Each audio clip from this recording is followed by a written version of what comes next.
Quem sofre mais a depressão severa, o autista nível 1 de suporte, o quem tem doença de Crohn? Receber o diagnóstico de autismo é muito melhor do que receber o diagnóstico de deficiência intelectual. Todo paciente com suspeita de autismo, ele tem que ir para o neuropediatra, para o neurologista, para o psiquiatra? Como que você enxerga isso? Ele coloca muita gente aqui dentro, né? E ao colocar muita gente dentro, a gente olha menos para o sofrimento e olha mais para os sintomas. E a queixa da mãe é: doutor, meu filho não aprende. Acho que ele tem TDAH. Por exemplo, alguém que é ator de cinema, assim, uma pessoa que tem uma performance social muito intensa. Você acha que é possível que essa pessoa ainda assim seja autista? Superdotação é como se fosse aquele paciente que realmente é extremamente inteligente. Meu nome é Ricardo Gullit e começa agora mais um episódio do videocast do Carreira Médica da PUC Paraná.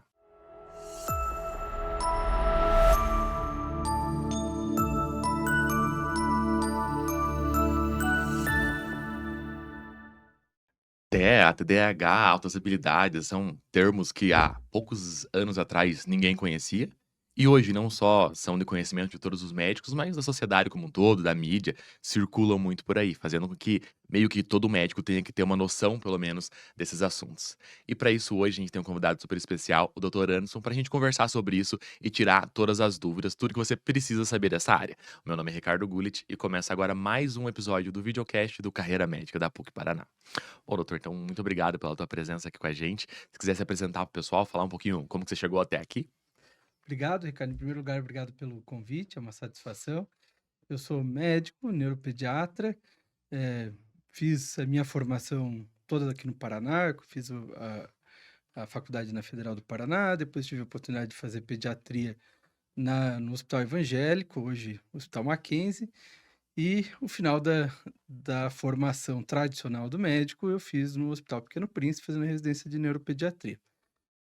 Eh, Fiz mestrado, né, na minha área e, tive a oportunidade durante a residência de fazer uma experiência fora do Brasil, na Universidade da Califórnia, que foi para mim grandiosa e tive a oportunidade de aprender muita coisa. Ah, muito legal. Então, alguém que tá aí no dia a dia lidando com essas crianças na parte tanto prática, quanto na parte teórica, que tem muita expertise, um prazer ter você aqui com a gente. Eu já queria começar com uma pergunta que acho que talvez seja uma das coisas que você mais ouve hoje em dia, porque o neuropediatra é uma profissão que tá muito em ascensão, vamos dizer assim, né.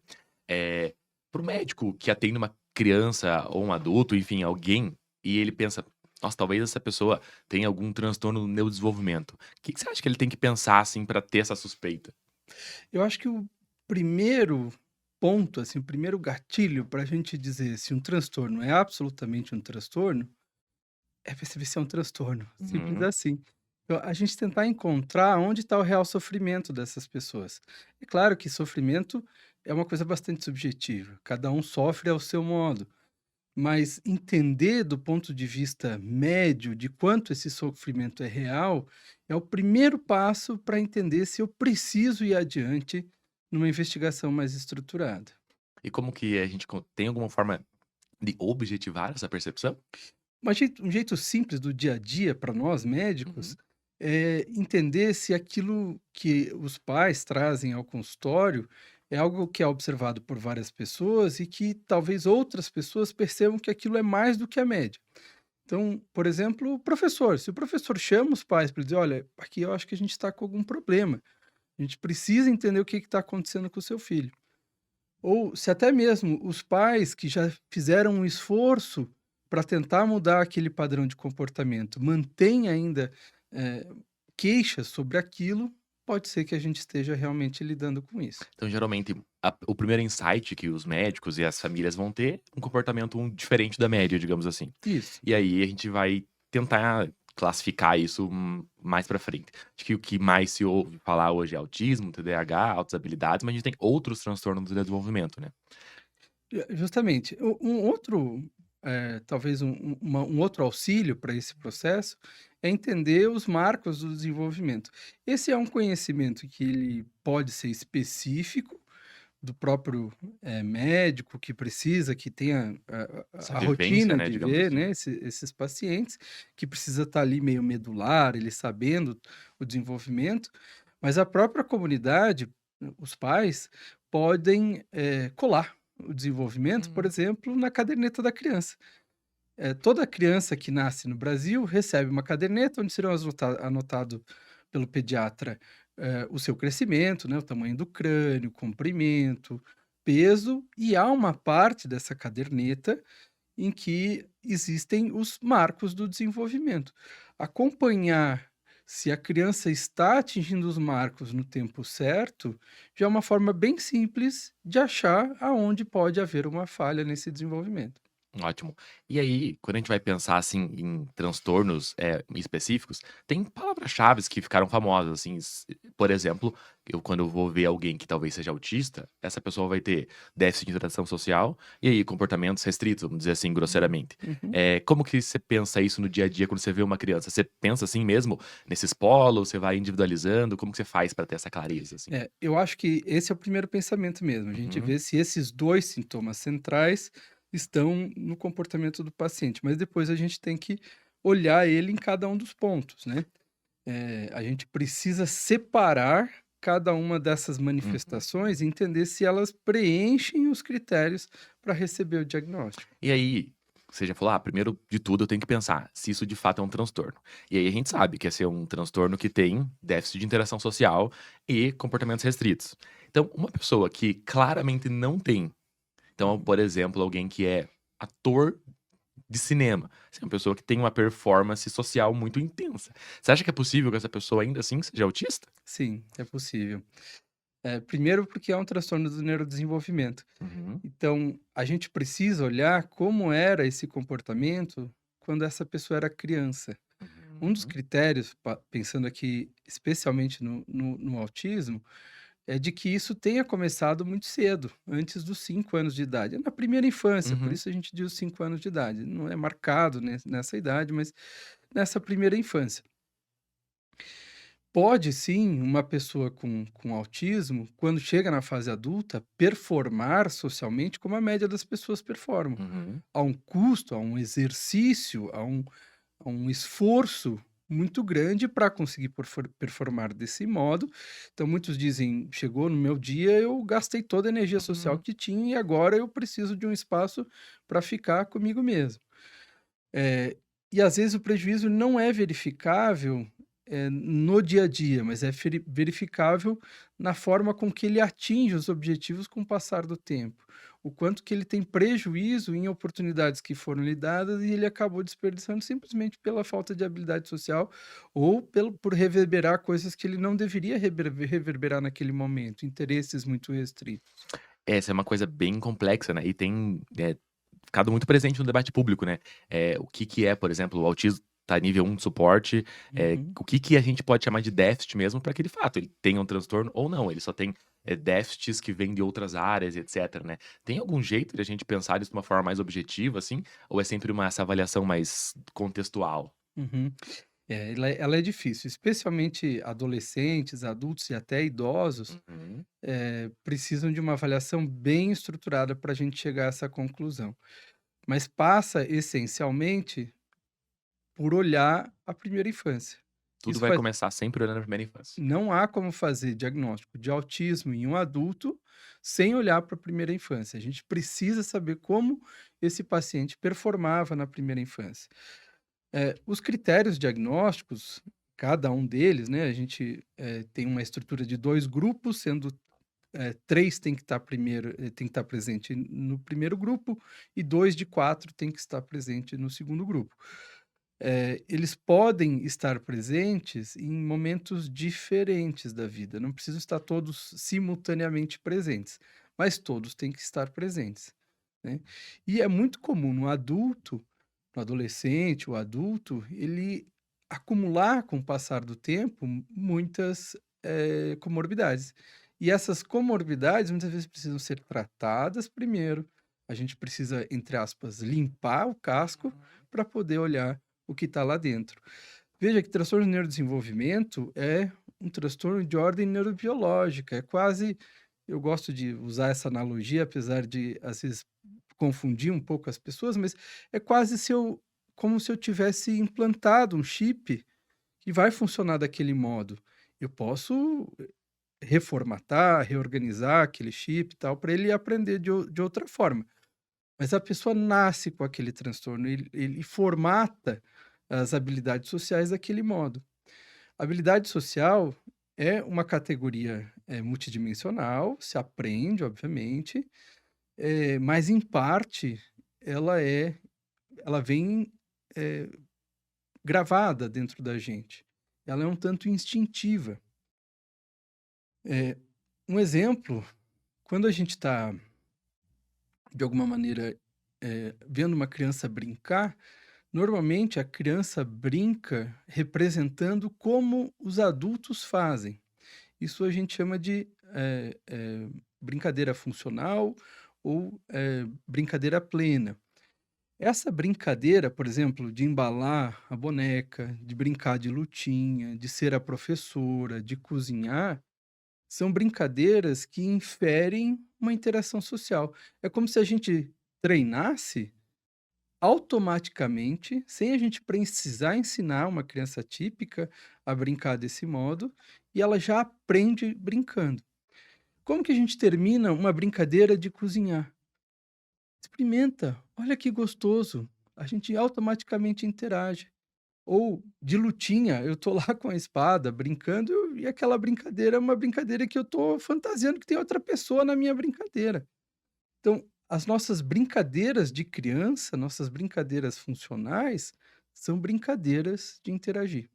Então vamos dizer, eu atendi um paciente e aí ele vem com uma queixa, assim, que ele tá se sentindo disfuncional, tá tendo um déficit ali social das mais diversas formas. E aí eu vou começar a pensar que é possível que talvez ele tenha algum transtorno. E aí, pensando nas características que ele traz, eventualmente eu posso pensar, nossa, ele tem algumas características que lembram o autismo. E aí, então, o primeiro grande passo é eu pensar como foi a infância dessa criança. E quais são, assim, marcadores que são sensíveis pra gente falar, nossa, Uhum. aqui realmente tem traços de disfuncionalidade. No primeiro ano de vida, uma pouca relação com as pessoas que vivem com ela.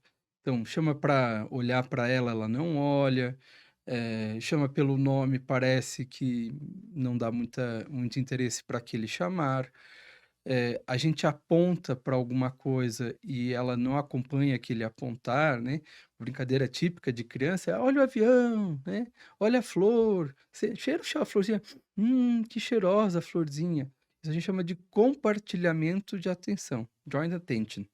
E essa habilidade é uma habilidade que se desenvolve ali perto dos 8 para 9 meses e tem que estar marcadamente estruturada até os 14 meses de idade.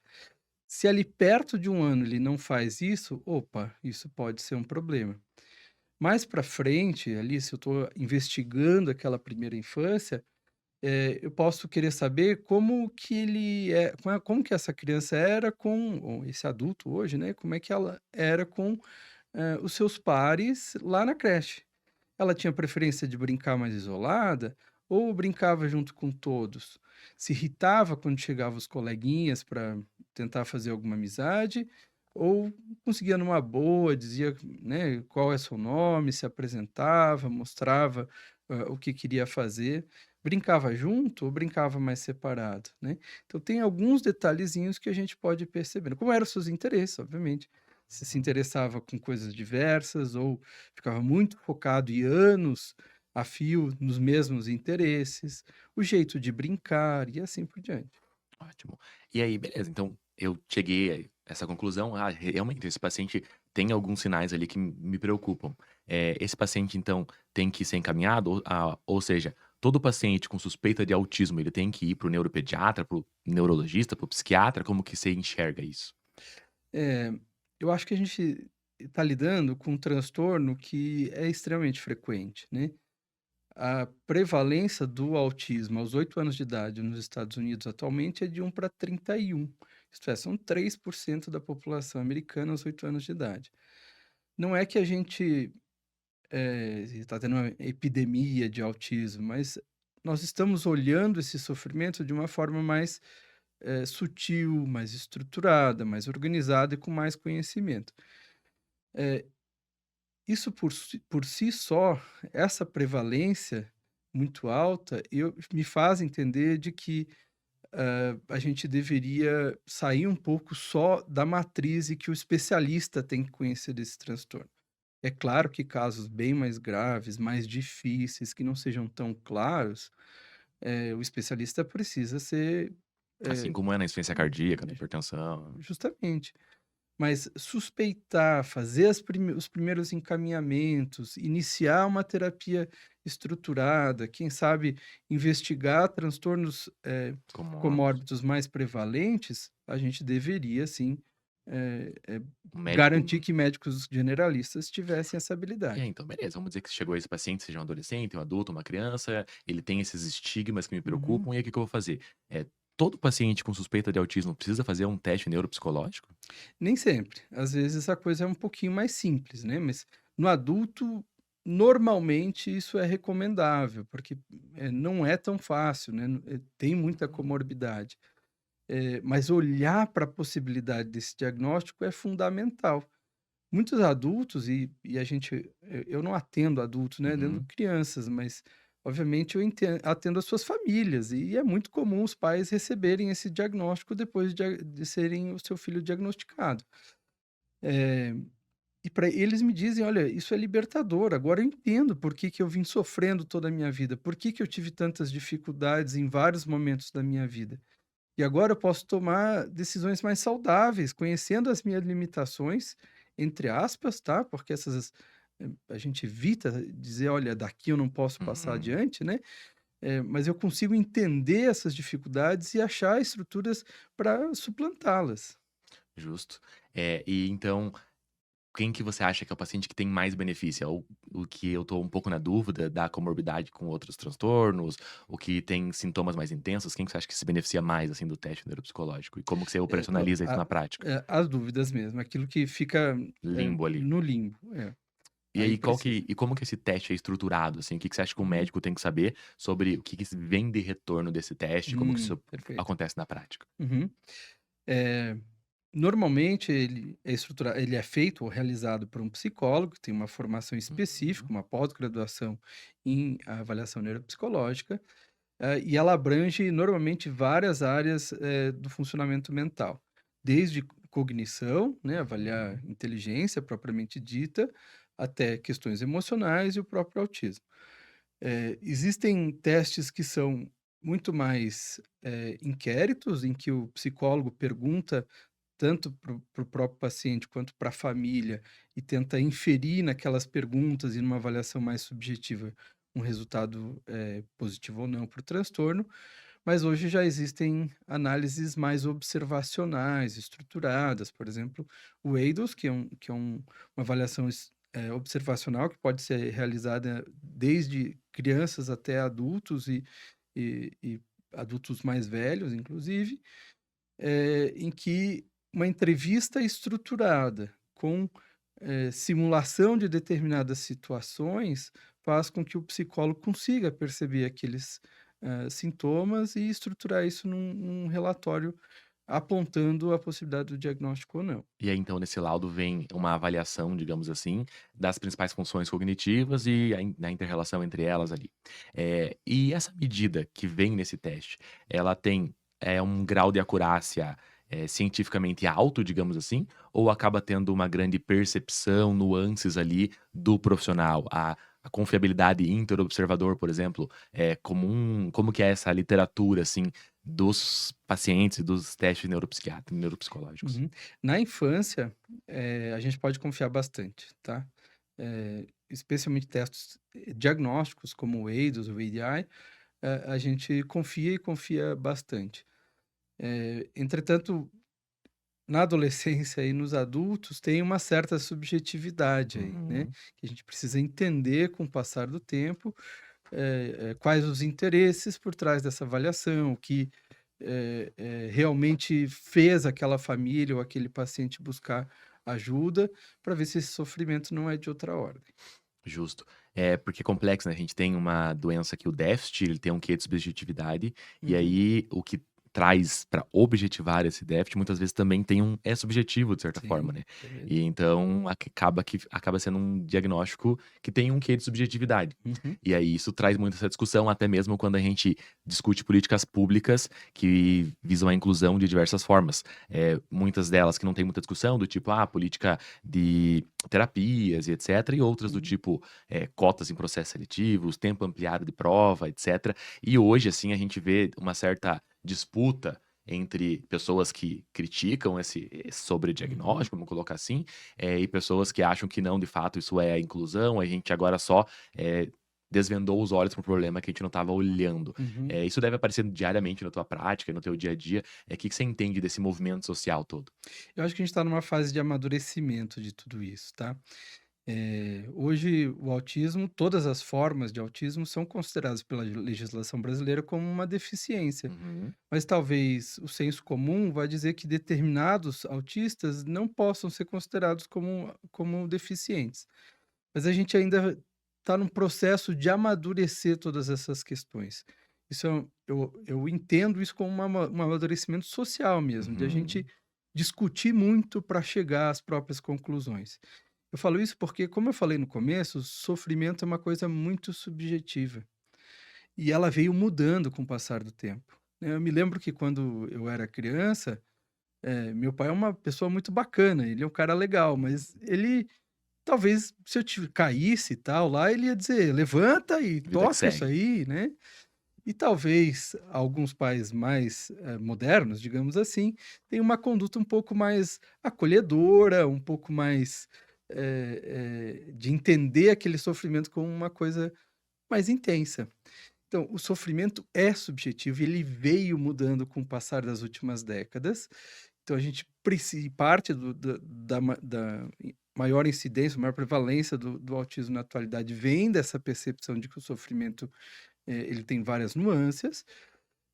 Então a gente vai ter que discutir socialmente, porque isso envolve custos do próprio estado, Sim. eh, como você falou, concorrência, e é uma porção de detalhes Tem que a gente muitos precisa entender. cenários que isso vai ter impacto, né. Eu tenho Isso. desde uma fila do supermercado, onde alguém cadeirante e Uhum, alguém com autista nível 1 de suporte vão estar na mesma fila, vamos colocar uhum, assim, até alguém que, tendo uma deficiência, tem direito a benefícios previdenciários e etcétera. Então é muito complexo isso, né. uhum, E acho que talvez a maior dificuldade seja isso, que é difícil mensurar o sofrimento, né. Porque a gente daí acaba fazendo uma competição de sofrimento. uhum, Quem sofre mais? A depressão severa, o autista nível 1 de suporte, o quem tem doença de Crohn, quem tem fibromialgia. E justamente. essa discussão é muito complexa e acho que a sociedade, de fato, vai ter que discutir muito aí isso pra gente chegar, né, num senso comum. Internacionalmente, você tem acompanhado, esse mesmo problema? O que que você vê assim? Sim, isso é um fenômeno internacional, né, os critérios do autismo, eles foram excepcionalmente mudados em 2013 com a publicação da quinta versão do Manual Estatístico de Doenças Mentais, né, o DSM-5. A partir dali, quando a gente transformou um autismo que era classificado em várias formas diferentes, autismo típico ou autismo infantil, como se dizia, o atípico, a síndrome de Asperger, o transtorno desintegrativo da infância. Então eram transtornos que separadamente tinham critérios muito estruturados e raramente alguém recebia o diagnóstico simplesmente porque era difícil colocar um paciente em alguns dos grupos, porque às vezes você tinha um pouquinho do sintoma de um e do Uhum. outro, e nenhum fechava sozinho, né. Além do que era muito fácil de confundir com TDAH ou até deficiência intelectual. E aí, o DSM-5 veio para clarear um pouco essa dimensão de transtorno de espectro, colocando basicamente 2 sintomas centrais: dificuldade de interação, comunicação social e uma tendência a um comportamento mais repetitivo, estereotipado e alterações de processamento sensorial. Quando ele faz isso, ele coloca muita gente aqui dentro, né, e ao colocar muita gente dentro, a gente olha menos para o sofrimento e olha mais para os sintomas. Uhum. Então, isso pode ser um dos motivos pelos quais outras pessoas que talvez jamais receberiam o diagnóstico de transtorno entraram, nessa possibilidade do diagnóstico. Mas, como eu disse, são critérios subjetivos construídos pelo ser humano, É eh, uma co coisa da natureza. não é uma coisa da natureza, a gente Sim. não mede, né, não Sim, existe um existe uma biomarcador. ressonância pra ver. Isso, não existe um biomarcador. um exame de sangue para dizer se uma pessoa é autista ou não. Justo. Então, pensando num workflow prático, assim, eu vi um paciente, eu suspeitei que talvez ele tenha autismo, porque ele tem ou déficit de interação, ou estereotipias, ou comportamento restritos, ou déficits sensoriais.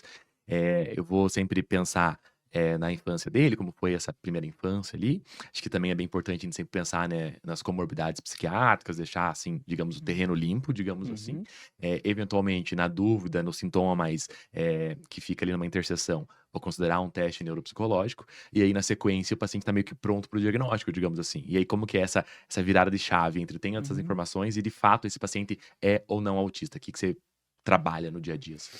Então, eu acho que uma parte essencial do diagnóstico, aqui eu falando de criança, que é um Uhum, pouco mais da minha área, é entender se a família está entendendo aquele processo, né? Se é o médico que está impondo ou eles estão entrando e vestindo a roupa, daquela situação, né, daquela, construção familiar.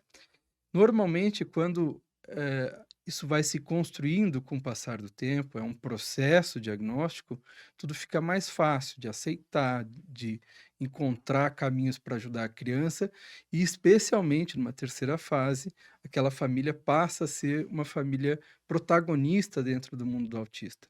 Boa parte daquilo que a gente conseguiu de tratamento para a comunidade e tal, veio das famílias, não veio da ciência e não veio do sistema público. As famílias que se organizam e vão atrás e conseguem, seja através, de uma manifestação na justiça ou seja através de construção de sociedade. No interior é uhum. muito comum, a gente encontrar municípios que não têm nenhum atendimento de autismo até um grupo de mães formar uma associação de autistas e passar alugar uma Hum, casa e passar a ter atendimento para aquelas crianças. justo.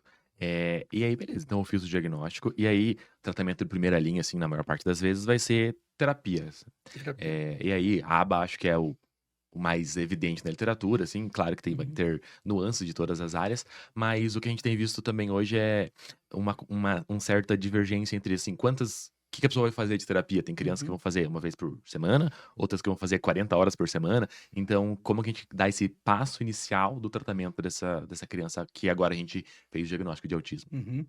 Isso vai depender muito da quantidade de suporte que essa criança precisa, e é assim que a gente nivela pela quantidade de suporte, sei lá, nível um, 2 ou E como que 3, você né. gradua nível um, 2 e 3 de suporte para autista? O nível um normalmente não tem problemas de fala e linguagem, consegue comunicar e tem ou melhor, consegue usar a sua linguagem, tem problemas de comunicação, mas usa a sua fala com proficiência, mas o pragmatismo dessa fala e dessa linguagem é truncada.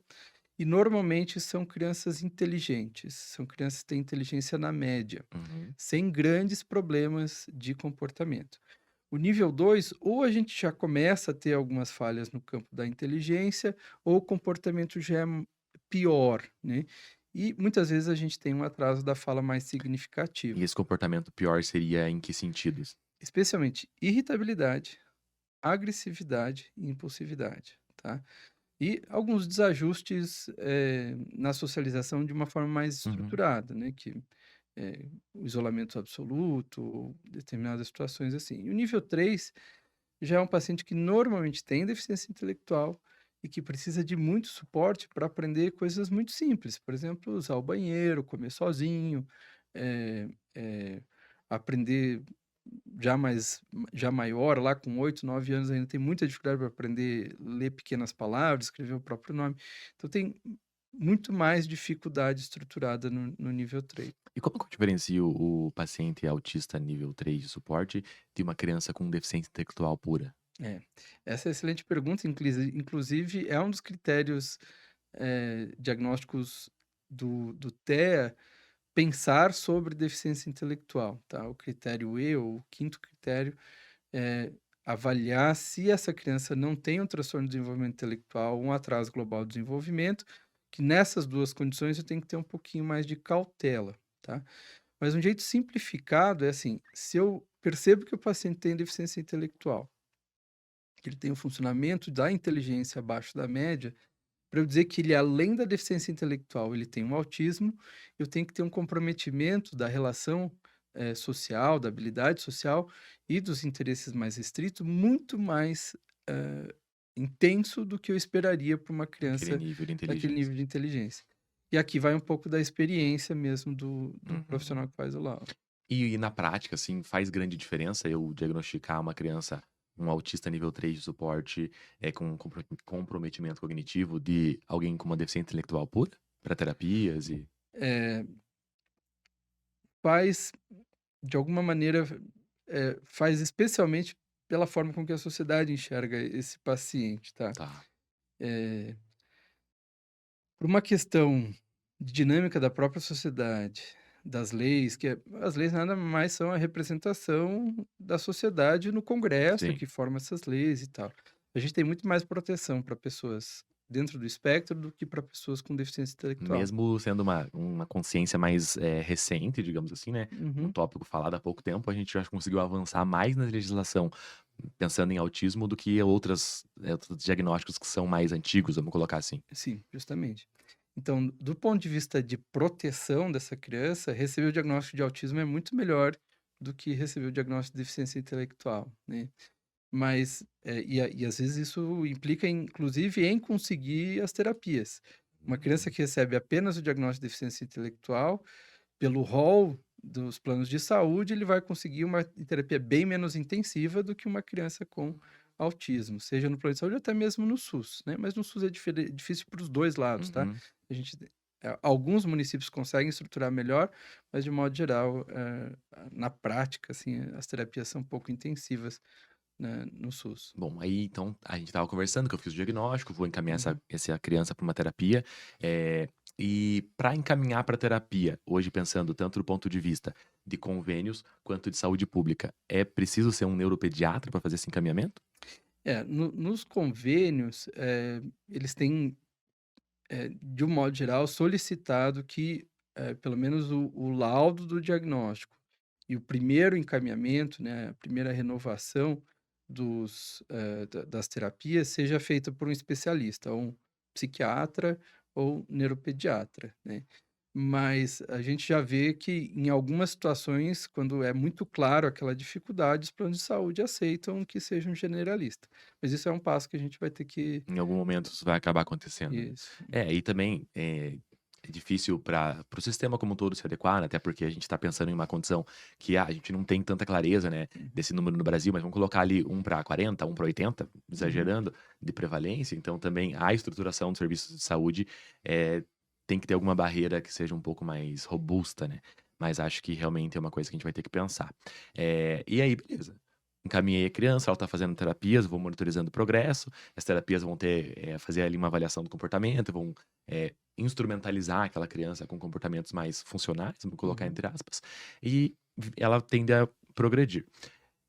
Mas, algumas vezes, ela vai ter sintomas, comportamentais, né, então agitação, agressividade, irritabilidade muito intensa, e aí muitas vezes essas crianças têm que usar medicamentos, né. Uhum. Não, aí imagino que não seja a maioria dos casos, mas aí talvez seja o momento de começar a encaminhar algo nesse sentido, né. Justamente, a medicação é um primeiro ela não trata autismo, né, Uhum, diferente do TDAH, isso é bem importante dizer, aqui a gente quase faz uma virada de jogo, tá. uhum, Medicação para o TDAH, ela deve ser discutida com a família assim que a gente faz o diagnóstico. Não significa que eu preciso uhum. necessariamente Dá para todo prescrever. mundo. Mas a gente precisa discutir sobre a possibilidade de usar remédio, quais os benefícios e quais as possíveis, situações que a gente pode ter que enfrentar de efeito colateral. Eh, no autismo não existe nenhum remédio para tratar o autismo, e a gente vai tratar apenas alguns comportamentos, né. Eh, a medicação, eu acho que ela não precisa ser prescrita especificamente pelo médico, especialista, Uhum. mas se o o generalista não quer ser o arauto da primeira prescrição ou sente uma insegurança, eu acho que é muito bom para o generalista entender como esse medicamento é prescrito pelo especialista, em que situações, para que serve e o que eu faço para manejar esse remédio. Ajustes e etcétera. Justamente, quando eu aumento, quando que eu vou reduzir, se eu posso retirar, se eu precisar trocar, eu troco por qual. Uhum. Então talvez, até esse momento também vale a pena, O generalista, ou médico de família, quem atende essas crianças especialmente tem essa expertise também, né, não necessariamente esse é o momento de encaminhar, então muito boa essa reflexão.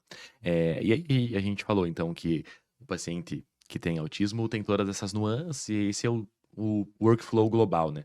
E Uhum, para o TDAH, a gente vai ter um raciocínio parecido, só que ao invés dos déficits que a gente vai pensar, a gente vai ter um comportamento que tende a ser um pouco mais desatento ou hiperativo, impulsivo. E uhum. aí, que eu faço? Cheguei o paciente, suspeitei disso, de fato, vou voltar lá na primeira infância, ver que isso começou ali, acho que antes da primeiros 10, 12 anos, o paciente já Uhum, tinha esses sintomas, e aí o que que eu faço? Eu vou fazer Vanderbilt, pais e mestres para todo uhum, mundo? O que que eu uhum. tenho que fazer, assim, nessa hora? Essa é uma boa pergunta. Aqui, quanto mais nova a criança, né, tô dizendo ali início dos primeiros anos escolares, 6, 7 anos de idade, se eu tenho claramente comportamento hiperativo, impulsivo e desatento, é mais provável que eu tenha um TDAH, Uhum, né. Mas quando a gente vai passando o tempo, é mais provável que, eu tenha um TDAH como comorbidade ou apenas um outro transtorno, que são os né, pacientes que eu atendo na vida adulta, de modo geral, assim, muitos deles justamente. têm o receio, "Acho que eu tenho TDAH", e ele Uhum. só tem ansiedade, ele nunca tratou, coisas assim. Justamente. Ali que está o grande detalhe. E pensando num fluxo de tratamento, de um modo geral, falando do TDAH, Uhum, é melhor você primeiro tratar um transtorno psicótico, depois se uhum. tratar uma depressão, depois se tratar uma ansiedade, para lá no final pensar em tratar um TDAH. Então, mesmo que eu esteja nesse fluxo de tentar encontrar o TDAH lá atrás, você vai ter que tratar as outras coisas primeiro. Se eu usar um psicoestimulante para o paciente psicótico, a gente vai Sim. trazer muito problema para essa criança, Eu para acho que esse adulto, esse né. é um cuidado que a gente tem que ter, né, eu só vou, então, Uhum, dar para o paciente um estimulante, uma anfetamina, uhum. quando eu tiver clareza de que ele não está sob risco de receber esse remédio, né. Isso mesmo. Tanto de comportamentos impulsivos, abuso de substâncias, autoagressividade, né, são muitos riscos que o paciente corre, eu acho que esse é um cuidado, subestimado pelas pessoas de modo geral, né. Sim, justamente. Especialmente com a questão da automedicação, né. Uhum. Psicoestimulante é bastante controlado, mas há alguns pacientes que conseguem Sim. encontrar a sua receitinha por Pra aí. tudo hoje em dia. Então suspeitei que o paciente tem esse comportamento, vou tentar, classificar isso em mais de um setor da vida dele, né, pessoal, profissional, Uhum. etcétera, escolar. E aí, que você quem que vai para o neuropsicológico nesse momento também? Aqui também é tudo que está No limbo. no limbo, na beira, né, no edge. Às vezes, a gente chega, né, o que é comum para a gente lá aos 7 anos de idade, 8 anos de idade, a criança está no primeiro, segundo ano, e a queixa da mãe é: "Doutor, meu filho não aprende. Acho que ele tem TDAH", né. Quando a gente fala, "Meu filho não aprende", pode ser uma infinidade de coisas. Pode ser uma deficiência intelectual, pode ser um problema de dinâmica familiar, o menino dorme muito tarde, acorda, cedo, não tem uma família estruturada, fica muito tempo nas telas. Eh, o pai eventualmente diz em casa: "Ah, não sei para que estudar", né, "Ó, veja, eu estou bem hoje e nunca estudei", né, e a criança vai incorporando aquela dinâmica e pode ser apenas o que a gente chama de dificuldade de aprendizagem. Ou até mesmo uma criança que, falta muito às aulas, seja por uma desestrutura social ou seja mesmo por uma doença. Por exemplo, volta e meia a gente tem pacientes que fazem transplante de medula óssea lá no hospital e vão passar 6 meses internados, né. Por mais que recebam um apoio pedagógico, não é a mesma coisa que ir para a escola. Então, a gente precisa entender todas essas nuances, né, e aí pode ser um transtorno de aprendizagem da leitura e da escrita, pode ser, uma depressão, uma ansiedade, pode ser uma porção de coisas. Então, primeiro passo é uma boa anamnese e uma boa avaliação daquilo que a gente chama de funções corticais superiores. Eh, avaliar como ele escreve, como ele lê, como é a memória de curto prazo, as praxias, as gnosias, que a gente faz uma consulta clínica Uhum. tradicional. A partir dali, eu formulando as minhas hipóteses diagnósticas, como eu falei, os quadros que são mais puros, a gente talvez não precisa de uma estrutura tão grande para fazer o Uhum. diagnóstico. Mas aqueles que já são mais comórbidos, mais cheio de confusão no meio do caminho, né, talvez a gente precisa Bom, de uma avaliação melhor. falou que, eu preciso avaliar as funções cognitivas ali da criança. No Uhum, adulto, eu posso fazer, por exemplo, um MOCA no consultório, eu vou ter uma uhum, avaliação disso de um jeito bem prático. uhum. Para criança, para adolescente, o que a gente consegue fazer ali no consultório? Então, aqui no Brasil, a gente é muito treinado a uma avaliação que foi estruturada pela doutora Nilda Rota, especialmente lá no Rio Grande do Sul, chamada avaliação de funções corticais superiores, tá? Uhum. Uma avaliação relativamente simples, a gente faz em 20 minutos na consulta, e dá para ter uma noção muito E clara essa de é uma como essa ferramenta criança pública, assim? é uma ferramenta pública, assim, Não tem licença, nada não tem assim? licença, nada. Legal. E aí, essa criança a criança, esse adulto vai receber o diagnóstico, e aí, a gente vai ter que definir, né, a melhor linha de tratamento, se vai ser, anfetamina, se vai ter lisdexanfetamina, se vai ser, atomoxetina, enfim, vai ter uma série de nuances ali, e aí eu vou começar a tratar, vou acompanhar e tende a responder muito bem, como você estava falando, né. Uhum. Justamente, medicação, quando é um TDAH puro, melhora e melhora, assim, muito bem, né. A gente precisa encontrar a dose certa, com menor efeito Uhum. colateral, mas normalmente a gente tem resultados bem importantes. Ajustes finos e vida que segue. Se não melhora, ou o diagnóstico era outro, ou a gente tem outras comorbidades.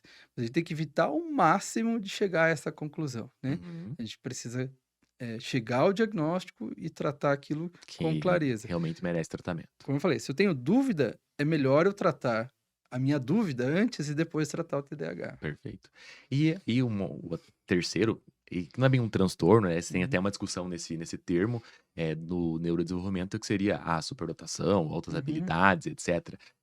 Que também muitas vezes é uma comorbidade, esses outros transtornos, muitas vezes aparece isoladamente, mas também é uma coisa que pode trazer disfuncionalidade, né. E como que isso aparece na tua prática?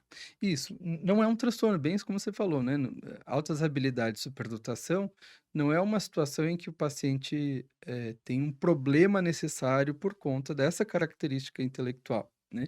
Quando a gente está falando de superdotação, a gente está falando basicamente de habilidades intelectuais muito aguçadas, né. Mas as pessoas que têm superdotação e altas habilidades estão em um maior risco de ter algum sofrimento. Até dá para a gente separar um pouquinho do que é superdotação e altas habilidades.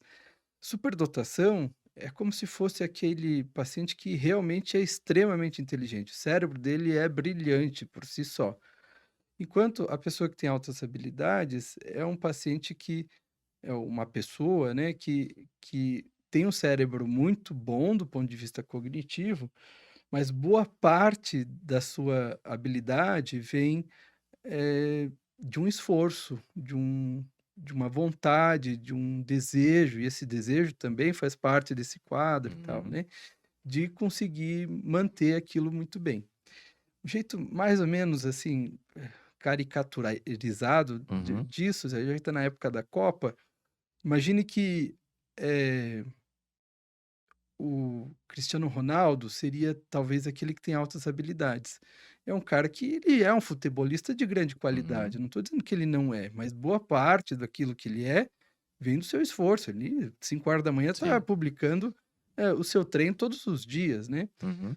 E talvez, aqui de forma mais Aham. caricaturizada mesmo, o Ronaldo Gaúcho seja aquele cara com superdotação.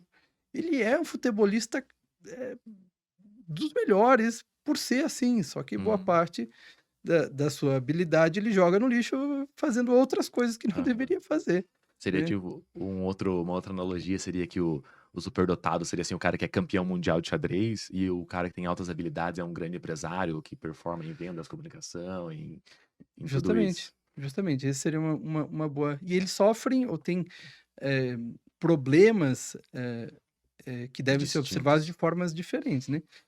O superdotado tem uma tendência de, eh, perder boa parte da sua habilidade por desinteresse ou por outras Déficit de questões. interação social, enfim. Justamente.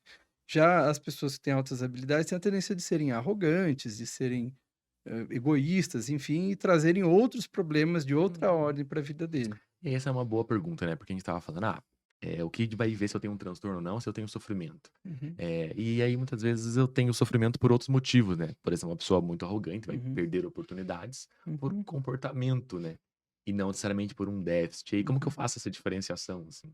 É. tem que, na verdade, criar muita conversa, né, entendimento e tal, as coisas não são, Tão tão simples assim. simples assim, A né. gente vai ter sempre que fazer essa avaliação mais complexa, porque aí a gente acaba na dúvida, né, o que que gera o déficit, se é o Uhum, sofrimento, se é o comportamento, se é as habilidades que vêm dessa superdotação. É muito desafiador isso, né. sim. Mas, beleza, o paciente chega na consulta, como que as crianças geralmente têm o insight que talvez sejam superdotadas, têm altas habilidades? Como que isso aparece na sociedade, assim? Uhum. Eh, Primeiro se diferencia normalmente com questões de linguagem. A linguagem é a primeira coisa que parece, assim, se sobrepor da média das crianças na mesma idade. Então aquela criança começa a falar muito cedo e fala de uma forma, bem estruturada, usando vocabulário, difícil e incomum para a idade.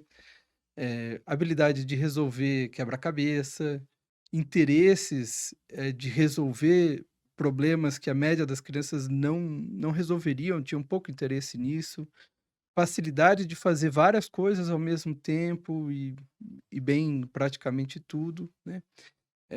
Interesses pela leitura, pela escrita, pela matemática, de resolver problemas mentais com facilidade, né. E aí eles acabam chegando na consulta de: "Ah, talvez meu filho seja superdotado, a escola tem um papel nisso também". Justamente, E né. aí, o que que você faz pra essa criança? Todo mundo vai fazer teste de QI? Como que funciona isso? É. De um modo geral, essa recomendação ela deveria ser mais, do meu ponto de vista, ela Uhum, deveria ser mais orientada. Existe sim, porque isso não é um transtorno, isso não uhum. é, a gente não tem consensos, né, diferente, dos É difícil transtornos mesmo. de um modo Sim, geral, das né, a gente doenças. tem, mas do meu ponto de vista, para a gente fazer um diagnóstico de superdotação, eu acho que a gente deveria ter uma avaliação neuropsicológica estruturada, tá? Uhum, Especialmente com avaliação de funcionamento intelectual, que é o tal do QI, né? uhum. Sem isso, a gente tem grande chance de colocar uma névoa em várias situações que não são muito claras. Bom, essa é uma pergunta muito interessante, porque aí, vamos dizer, então um adulto que ele tem, assim, um desempenhos acima da média, etcétera, muitas vezes ele tem esse insight, ainda mais hoje em dia: "Ah, talvez eu Uhum, tenha superdotação", e aí ele vai, muitas vezes até antes de passar por uma consulta médica, fazer um teste neuropsicológico. E aí, hoje em dia, a gente tem muitos profissionais fazendo isso. uhum, E eu noto pelos pacientes que eu recebo, inclusive, que esse é um protocolo que é seguido muitas vezes. Você acha que faz diferença, por exemplo, qual o teste de QI eu vou fazer? Se eu vou fazer Stanford Binet, se eu vou fazer uhum, vários. Porque eu vejo que na parte das maior parte das vezes, nem os pacientes, nem os uhum, terapeutas, digamos assim, fazem essa diferenciação. uhum. Veja qual teste escolher, Uhum, eh, não faz muita diferença do meu ponto de uhum, vista, tá. Isso vem ainda desde a época lá do Sperling em 1904, quando ele tentou classificar o que que é uhum, inteligência, e ao classificar o que é inteligência, ele disse: "Olha, algumas habilidades, elas são inatas daquele cérebro. Elas são assim desse modo, né, que tem a uhum, ver linguagem, matemática, raciocínio lógico e tal". E os testes modernos, basicamente, fazem avaliação, dessas habilidades, né. uhum, Tem uma parte, das avaliações que são avaliações de habilidades aprendíveis, mas isso também fala sobre inteligência, né. uhum. Então, qual teste usar, eu acho que Faz pouca talvez seja diferença. seja, assim, um refinamento Uhum. intelectual, campo de a gente dizer que tem uma certa arrogância em discutir esse tipo de tema, Justo. tá. Mas, o mais importante aqui é ver como é esse desempenho na vida dessa pessoa. Se ele tem um desempenho intelectual extraordinário e tem uma vida cheia de problemas, aqui a gente tem que ajudar essa pessoa a viver melhor, né? Encontrar os caminhos para que essa pessoa viva melhor. Um paciente que tem um funcionamento, uma pessoa que tem um funcionamento intelectual extremamente alto, perde a sociedade, em não ter aquele cérebro produzindo para a sociedade inteira, né? Uhum.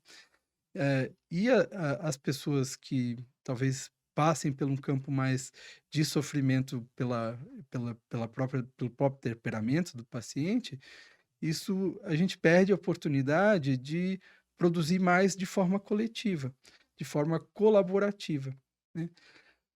Eh, Então você quan acha que na prática, assim, não vai fazer grande diferença o detalhamento, assim, de qual teste escolher, etcétera, ele vai fazer essa avaliação mais ampla e vai dar ali um valor. Esse Isso. número é, digamos assim, uma aproximação de desvios padrões que a pessoa tá Uhum, da média uhum, ali, uhum. etcétera, né. Faz muita diferença o número pra você? Para mim faz. Eu acho que na avaliação a gente tem que levar em E quais são os consideração. big numbers, assim, que você pensa? Tá. A gente considera o menos 2 desvio padrão, quando está falando de inteligência, por uma, convenção, né, Uhum, em 70 e o mais 2 desvio padrão na casa dos 130, né. Aquelas pessoas que têm um funcionamento intelectual acima de 130, muito provavelmente são superdotados, tá. uhum. Eh, Quando a gente está falando de mais 2 desvio padrão, a gente está falando de que dali para baixo tem 98% da população, Pois é. né, mais ou menos isso, um pouquinho menos que isso. Eh Mas, quando a gente está falando de altas habilidades, eu não é meio crítico separar isso, tá, mas Uhum. quando a gente está falando de altas habilidades, talvez um funcionamento intelectual na casa de 120, 125, já seja legal para fazer esse diagnóstico olhando todo o contexto do paciente, tá. Certo. Agora, veja que alguém que tem um funcionamento intelectual de 85, 90, jamais vai estar em superdotação, altas Uhum. habilidades, né. Sim. Então, tem aqui algumas nuances que são importantes nesse processo. Interessante.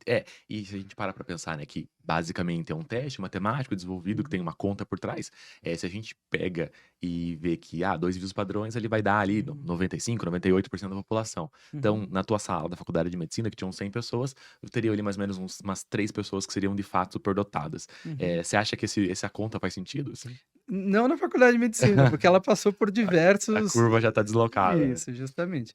Mas na população, sim, na Geral, acho que população a sim. gente Então consegue é enxergar isso. uma é um transtorno que também Uhum, tem uma prevalência grande, né. sim. Uhum, Então esses pacientes vão chegar para vários médicos. E aí, qual que esse beleza, fiz o diagnóstico, o paciente tem um QI de 132. E uhum. aí, o que que eu vou falar para ele agora? Ele não tem um transtorno, né, Uhum. simplesmente isso. Então eu vou ter que individualizar aquele sofrimento, entender por que ele precisou ir, em Procurar busca do atendimento. médico, Aham. de um atendimento, aonde está a queixa principal disso, e começar a esmiuçar essa queixa e encontrar os caminhos para que ele tenha, o melhor caminho para tratar ele, obviamente, mas pensar aqui também, em encontrar as duplas excepcionalidades que são mais comuns nessa população, né. Uhum. Autismo com superdotação, altas habilidades, TDAH com superdotação, altas habilidades, assim por diante. Então, via de regra, vai ser um tratamento com ferramentas psíquicas de enfrentamento ao sofrimento. Justamente. Ele vai treinar habilidades e etcétera. E no dia a dia, o que que você nota que as pessoas mais sofrem por terem altas habilidades e superdotação? É. Nas crianças Uhum. eu, procuro fazer isso também, não é protocolar, Hum. essa tentativa dessa distinção, porque normalmente o sofrimento está nesse campo mesmo, tá. Uhum. A criança que tem superdotação tem uma tendência de não querer mais ir para a escola, fica desmotivada, tudo é muito fácil, e tem a tendência de perder o interesse pelas questões intelectuais, mesmo sendo uma habilidade intelectual extraordinária. Uhum. E aí eu preciso dificultar a vida dessa pessoa e criar desafios para que aquele cérebro utilize a sua máxima da potencialidade e ele se sinta motivado para continuar. Já aquele paciente que tem, superdotação, ele tem uma tendência de criar inimizades, reorganizar a vida de uma forma, que pode ser ruim, não colaborativa e tal. Por que que eu cito tanto a questão da colaboração? Porque essa é uma essência da nossa espécie, né. Eh, Pensando aqui de uma forma muito simplificada, obviamente a gente é bem mais complexo que Sim. isso, mas, nós dominamos o mundo em parte por causa do polegar opositor, da nossa inteligência, mas especialmente pela capacidade de colaborar, eh, de uma forma muito complexa, né. Ninguém, se todo mundo tivesse ainda que plantar trigo para comer o pão, a gente não ia ter como viver, porque a gente, enfim, não ia ter como fazer tudo que a gente faz. A gente compartilha a nossa vida com milhares de pessoas todos os dias. Alguém plantou o trigo, que colheu, que levou para fazer a farinha, que levou para fazer o pão para chegar na nossa casa. Isso só é possível por essa colaboração complexa que a gente faz. E a partir do momento que a sociedade deixa de colaborar, a gente vai entrar em colapso. Aí isso é uma das coisas que eu penso nesse processo. Interessante. Então eu entendo que o médico não precisa ser um neuropsicólogo, um neuropediatra, um psiquiatra para tratar o sofrimento associado à superdotação. Não, nem um pouco. E aí, quando eu vou encaminhar ele para as equipes multiprofissionais, talvez a psicologia seja a área aí que mais a gente vai trabalhar em conjunto. Uhum. Existe algum tipo de terapia em especial que eu devo encaminhá-lo? Uma linha de tratamento? Aqui vai depender, vai ter que ser individualizado mesmo, né. Uhum. Em crianças, de modo geral, a gente acaba usando as tecnologias da psicoterapia baseada em terapia cognitiva, em terapia comportamental, né. Mas para adultos, eu entendo hoje que dá para a gente fazer algumas, terapias mais abertas, né. Terapia familiar sistêmica, por exemplo, é uma terapia bem interessante, baseada em evidências e tal. Em algumas situações, até a psicanálise, apesar de, algumas sociedades classificarem a psicanálise como pseudociência, ela tem, uma função social extremamente importante, porque ela tem alguns códigos terapêuticos que para muitas pessoas faz muito sentido, ajuda a melhorar e tal. Então, para o adulto, eu ficaria mais aberto para outras áreas do conhecimento de modo geral, inclusive a terapia cognitivo comportamental, mas para a criança eu acho que terapia cognitivo e comportamental ainda está mais estruturada para atender. Essas linhas de tratamento, elas são complexas, porque a gente vai classificar elas em ciências ou não ciências, muito baseadas numa sequência de protocolos, né. Uhum, Mas é difícil achar um terapeuta que siga um protocolo em sua essência 100% do tempo, né. Então uhum, a TCC recebe muito esse rótulo, não, é uhum, uma prática que tem muita evidência científica. uhum, Mas se as pessoas que dizem fazer TCC fazem o que foi testado como TCC, uhum. realmente acontece na prática, eu não tenho tanta clareza, né. Perfeito. Então, acho que também é uma coisa pra gente ter uma certa reflexão, assim, Uhum, né. Bom, tô muito interessante, acho que esse tema, né, tá muito em alta e todo médico, de fato, tem que saber isso. Então a gente basicamente conversou que muitas vezes o paciente vai chegar, vai queixar de algum déficit, ele vai ter um incômodo de modo geral que vai fazer ele procurar atendimento. Seja na infância, que isso acaba vindo da escola, dos pais, ou na vida adulta, que vem do trabalho, do cônjuge ou da própria autoimagem. E aí, baseado, assim, nos grandes grupos de sintomas, eu vou começar a meio que pensar em um transtorno. Do tipo, se ele tiver um comportamento social mais restrito, estereotipias, alterações sensoriais, eu posso iniciar um raciocínio para um transtorno do espectro autista. Se talvez ele tenha um comportamento mais desatento, impulsivo, hiperativo, vou pensar em TDAH. E se ele é uma pessoa que tem méritos acadêmicos, uma funcionalidade assim, executiva, cognitiva superior, talvez vou pensar em superdotação, altas habilidades, e aí, claro que cada uma dessas eu tenho que pensar sempre nos comórbidos, então vão entrar várias outras doenças, outros transtornos ou outras formas de se comportar, que vão desde deficiência intelectual, um transtorno opositor desafiante, comorbidades psiquiátricas, mas fazendo esse raciocínio aí, eu vou seguir o próximo passo, que é pensar como foi a infância da pessoa. Como foi a primeira infância, como era o comportamento, como era a relação com as pessoas, como era a funcionalidade, como era a interação social. E aí, à luz disso, eu vou vendo se, esse comportamento progrediu ao longo da vida e vou entendendo. Se os sintomas começam a ficar, muito interseccionados, eu posso considerar um teste neuropsicológico para me ajudar a avaliar essas funções cognitivas. E à luz disso e com a interação do comportamento que essas pessoas vão tendo, eu vou pensar em fechar um diagnóstico e iniciar um tratamento. Para o autismo, isso tende a ser, terapias, então a aba vai ser a primeira linha e eventualmente para comportamentos, eu vou precisar de apoio de medicações e outras formas de terapia, apoio para a família. Para o TDAH, eu vou ter o papel das anfetaminas e de outras drogas psicoestimulantes e sempre nunca esquecer, né, dos transtornos comórbidos. E para altas habilidades vai ser, um suporte social para ele ter um enfrentamento ao sofrimento. Acho que um workflow prático seria isso, né. Eu incluiria um pequeno outro detalhe, na fase ainda antes de pedir avaliação Uhum. neuropsicológica, se esse paciente já tiver em terapia, a gente ter os relatórios dos terapeutas, Tá. ou até mesmo fazer conversas, Uhum. presenciais, né, dessa desse analisar esse comportamento, ou ainda em algumas situações, ter acesso a informações de outras pessoas que convivem com aquela criança. Uhum. Então, não é incomum, por exemplo, uma criança ter 2 lares, né, Uhum. mora com o pai, com a mãe e ainda final de semana fica na casa do avó. E só um dos pais traz para avaliação e às vezes até a gente percebe com um viés de tentar fazer um diagnóstico ou tentar dizer que não é um diagnóstico, né. E a gente precisa entender todos os pontos para fazer a ligação correta e o raciocínio mais estruturado para ajudar aquela família. Muito legal. E você nota essa ambivalência na prática, digamos assim? Sim, sim, é relativamente comum, isso é muito humano, eu acho, né, isso Aham. é muito humano. E tem pessoas que querem o diagnóstico, digamos assim, acho que até mesmo como uma forma de entender aquele sofrimento, e Uhum. pessoas que evitam, assim. O que que você acha que é mais comum? Eh, Acho que as 2 coisas estão É no mesmo ponto, 50-50? assim, uhum. 50 Muita 50. gente que não quer de jeito nenhum, imagina receber esse diagnóstico e outros não. Eu acho que eu tenho sofrimento e eu preciso dar nome a ele, né, e preciso entender da onde ele vem. É, e em altas habilidades isso foge um pouquinho, né, porque Uhum. até a tradução literal seria crianças abençoadas, crianças presenteadas, Isso, digamos assim, né. né. Então, muitas pessoas e eu vejo que as pessoas falam: "Ah, o médico falou que talvez ele seja superdotado", falam com Uhum, um certo orgulho, assim, uhum, e não entendem que a magnitude mais ampla, assim, desse conceito, né. Então acho que é realmente desafiador a gente ter clareza disso, até porque como você sempre traz, eu acho bem interessante a tua visão, que isso não deixa de ser humano, né, então os comportamentos humanos estão permeiam muito mais do que uhum, os critérios que a gente vai inventar ou vai deixar de inventar, né. justamente.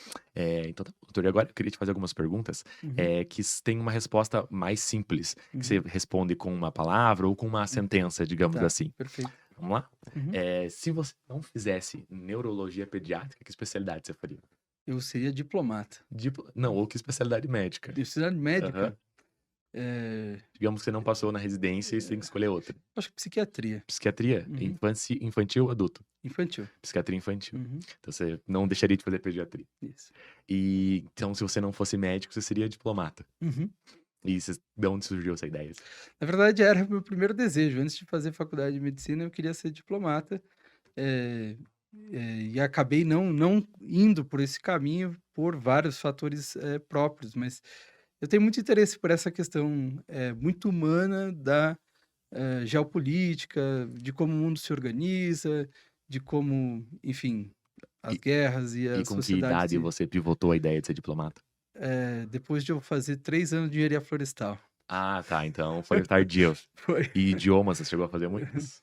Sim, estudei inglês, falo um pouquinho de alemão, arrasta um pouquinho Aham. e Tava no processo. é. Então tá bom. Me diga uma coisa, doutor, qual que é a melhor parte de ser neuropediatra? Eh, Acho que são 2 coisas bem interessantes. Uma delas é porque a gente faz relações longas e profundas com boa parte dos nossos pacientes, né. Uhum. Isso me gratifica muito, é uma das coisas que eu mais gosto. Eh, e a outra é porque, apesar de muitas vezes a gente dar notícias ruins e com pouco recurso científico para tentar resolvê-las, a gente tem uma oportunidade muito grande de cuidar dessas pessoas. Tá legal. E qual que é a pior parte de ser neuropediatra? Eh, eu acho que é a demanda de trabalho. É a pior Essa parte? eu acho que é a pior parte. É um Existem divergências nisso então. é, há muito trabalho, né, muito trabalho o tempo todo, há muita burocracia, né, dessa parte da neuropediatria, Documental e documental etc. e tal. Confesso que não gosto muito de fazer isso, apesar de fazer tentar fazer isso com proficiência, mas, essa é a parte que mais me incomoda. Qual que foi o pior conselho que já te deram sobre medicina? Ai, eu não sei. Pior conselho? Eu não sei dizer isso, de verdade. Nunca fui mal aconselhado, uma boa um bom Talvez uma boa eu não vitória. lembro, talvez, mas Sim, justo. E recalquei, graças a Deus.